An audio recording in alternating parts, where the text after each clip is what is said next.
Hello, here is BB Walker. Welcome to my channel. Today I will show you how to replace black ink in this HP DeskJet 2620. Okay, so let's get started. So basically, when do you know that this printer needs a replacement? Basically, if you print something which is not color, which is black, and you get completely empty piece of paper, which means that you need a replacement. So you open this case and those two will stop here, ready to operate. This one is color, this one is black. In our condition now, I have this black ink.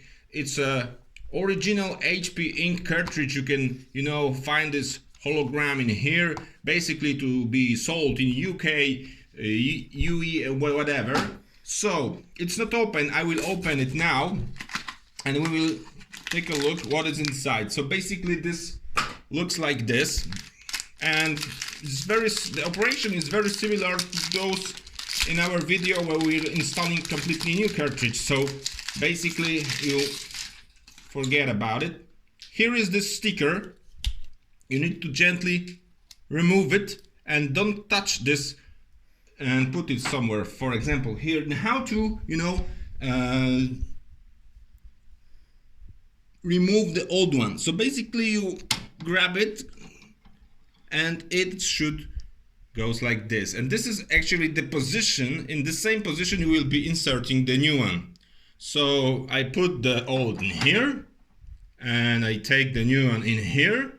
This is the position, those two and here, and we going down here.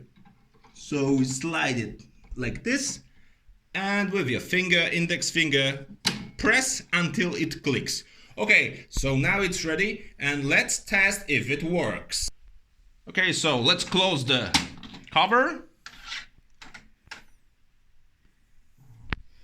and let's find out what's going on.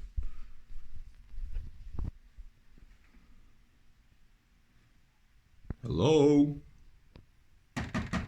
Are you there?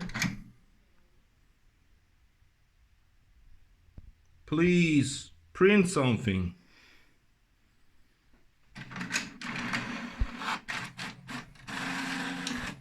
Yeah, something is in here. Let's check the message. It was BB Walker. Don't forget to subscribe. Thanks for watching and see you later. And thanks for 5,000 subscribers. Our channel is in here, BB Walker. Good luck and see you later.